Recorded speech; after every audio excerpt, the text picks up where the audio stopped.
Hey guys, welcome back to my channel.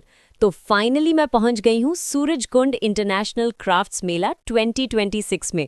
और सच बताऊं तो यहाँ की वाइब्स बिल्कुल नेक्स्ट लेवल है। मैं इस साल के मेला के लिए कितनी ज़्यादा एक्साइटेड थी और यहाँ आकर तो दिल खुश हो गया। इस बार की थीम स्टेट्स उत्तर प्रदेश और मेघालय हैं, तो आपको हर तरफ एलिगेंट लखनवी चिकनकारी और मेघालय के अमेजिंग बैम्बू क्राफ्ट्स देखने को मिलेंगे। एंड गेस व्हाट, इस बार का पार्टनर नेशन इजिप्ट है, तो पूरा पवेलियन बिल्कुल ममी और पिरामिड्स वाली फील दे रहा है। It's like a mini Cairo trip without a passport. मैं आपको दिखाऊंगी वो सारे hidden gems, like those 1200 plus stalls जहां से मैंने इतनी सारी ऑक्सीडाइज्ड ज्वेलरी और टेराकोटा का सामान लिया है कि मेरा वॉलेट अब रो रहा है। और खाने की तो बात ही मत करो। लखनवी गलौती कबाब से लेकर मेघालय की ऑथेंटिक थुक्पा तक, यहाँ सब कुछ इतना टेम्पटिंग है कि डाइट तो भूल ही जाओ। मैंने तो अपनी टिकट्स मेला साथी ऐप से पहले ही बुक कर ली थी, ताकि एंट्री लाइन में धक्के ना खाने पड़े। और आप लोग भी वही करना, क्योंकि क्राउड बहुत हैवी है। पूरे रास्ते में फोक डांसर्स और ढोल की आवाज़ आ रही है, और सुना है आज रात कोई बड़ा सेलेब परफॉर्मेंस भी है चौपाल पे। तो बस अपने कंफर्टेबल शूज़ पहनो, अपना यूपीआई सेट रखो और चलो मेरे साथ इस कलरफुल सफ़र पे, बिकॉज 2026 का ये मेला इज़ प्योर मैजिक। वीडियो पसंद आए तो प्लीज़ लाइक ज़रूर करना, अपने फ्रेंड्स के साथ शेयर करो जो मेला आने का प्लान कर रहे हैं, और चैनल को सब्सक्राइब करना मत भूलना फॉर मोर सच व्लॉग्स। अब हम मेला घूमते घूमते इसके थोड़े हिस्टोरिकल साइट पर भी नज़र डालते हैं, क्योंकि सूरजकुंड का मतलब सिर्फ शॉपिंग नहीं बल्कि हमारा पुराना इतिहास भी है। ये मेला जिस जगह पर लगता है वहाँ 10th सेंचुरी का एक बहुत ही ब्यूटीफुल एंशियंट रिजर्वॉयर यानी सूरजकुंड लेक है, जिसे तोमर डायनेस्टी के राजा सूरजपाल ने बनवाया था। उनके नाम पर ही इस जगह का नाम सूरजकुंड पड़ा। माना जाता है कि ये एक सन टेम्पल का पार्ट था और इसका शेप बिल्कुल उदय होते हुए सूरज यानी राइजिंग सन जैसा है। इस मेला की शुरुआत 1987 में हुई थी, ताकि हमारे देश के जो टैलेंटेड आर्टिजन्स हैं उन्हें एक प्लेटफॉर्म मिल सके और हमारा कल्चर जिंदा रहे। शुरुआत में ये एक छोटा सा इवेंट था, पर आज 2026 में ये दुनिया का सबसे बड़ा इंटरनेशनल क्राफ्ट्स मेला बन चुका है।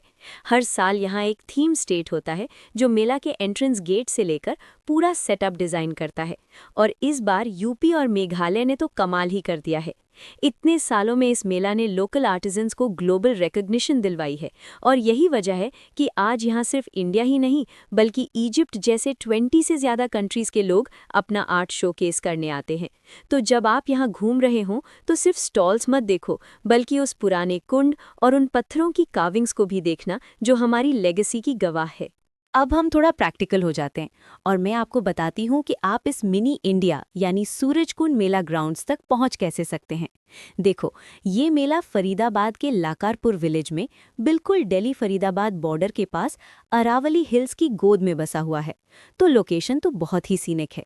अगर आप मेट्रो से आ रहे हो, जो कि बेस्ट ऑप्शन है ट्रैफिक से बचने के लिए, तो वायलेट लाइन पर बदरपुर बॉर्डर मेट्रो स्टेशन सबसे पॉपुलर और पास पड़ेगा। वहां से आपको शाही ई रिक्शाज, ऑटोज या हरियाणा रोडवेज की स्पेशल शटल बसेस मिल जाएंगी, जो आपको डायरेक्ट मेला गेट्स तक ड्रॉप कर देंगी। एक और ऑप्शन सराय मेट्रो स्टेशन भी है। वहां से थोड़ा कम क्राउड मिलता है, पर ऑटो तो वहां से भी इजीली मिल जाएंगे। जो लोग अपनी गाड़ी से आ रहे हैं उनके लिए गुड़गांव फरीदाबाद रोड या प्रहलादपुर साइड से एंट्री बेस्ट है। पर ध्यान रखना कि 10 डेजिग्नेटेड पार्किंग जोन्स बने हैं, जैसे शेखावती गेट के पास छत्तीसगढ़ पार्किंग या टीआरसी गेट के पास हेलीपैड पार्किंग। तो बस साइंस फॉलो करना। गूगल मैप्स पर सूरजकुंड मेला ग्राउंड सर्च करोगे तो रास्ता एकदम क्लियर है। बस कोशिश करना कि सुबह 10:30 बजे के ओपनिंग टाइम पर ही पहुंच जाओ, ताकि पार्किंग की टेंशन ना हो और आप पूरा दिन बिना किसी भागम भाग के एंजॉय कर सको। अब थोड़ा इंटरनेशनल वाइब्स लेते हैं और चलते हैं थाईलैंड के स्टॉल्स पर, जो हमेशा से सूरजकुंड मेला का सबसे बड़ा अट्रैक्शन रहे हैं। सच बताऊं तो यहाँ आकर ऐसा लगता है जैसे हम सीधा बैंकॉक के किसी फ्ली मार्केट में पहुंच गए हों। इनके स्टॉल्स पर आपको वो फेमस थाई सिल्क के स्कार्व्स, डिज़ाइनर हैंडबैग्स और इतनी सुंदर आर्टिफिशियल फ्लावर ज्वेलरी मिलेगी कि आपका मन सब खरीदने का करेगा। और हाँ, इनका होम डेकोर कलेक्शन, मतलब वो लकड़ी के बने हुए छोटे छोटे एलिफेंट्स, विंड चाइम्स और हैंड पेंटेड लैम्प्स इतने एस्थेटिक हैं कि आपके घर का कॉर्नर बिल्कुल चेंज कर देंगे। इनके स्टॉल्स हमेशा लाइट कलर्ड वुडन स्ट्रक्चर्स और कलरफुल अम्ब्रेला से सजे होते हैं, जो फोटोज के लिए बेस्ट बैकग्राउंड है। यहाँ की सबसे अच्छी बात यह है कि इनका कलेक्शन बहुत ही नीट और ट्रेंडी होता है, खास करके वो हेयर एक्सेसरीज और क्यूट स्टेशनरी जो कॉलेज गोइंग गर्ल्स को बहुत पसंद आती हैं। तो अगर आपको थोड़ी क्लासी शॉपिंग करनी है और वो कूल सवादी का वाले वाइब चाहिए, तो थाईलैंड पवेलियन को बिल्कुल मिस मत करना। ये जगह हमेशा लोगों से पैक रहती है, क्योंकि अब मेले में घूमते घूमते थोड़ी लाइट और चमक धमक की बात करते हैं, तो चलिए मेरे साथ टर्की के स्टॉल्स पर। यहाँ की वो आइकॉनिक टर्किश मोज़ेक लैम्प्स और शैंडलहेस देखकर आपकी आंखें खुली की खुली रह जाएंगी। जब थकान होने लगे तो मेले का सबसे बड़ा अट्रैक्शन यानी गोहाना की मशहूर जलेबी ट्राई करना तो बनता है।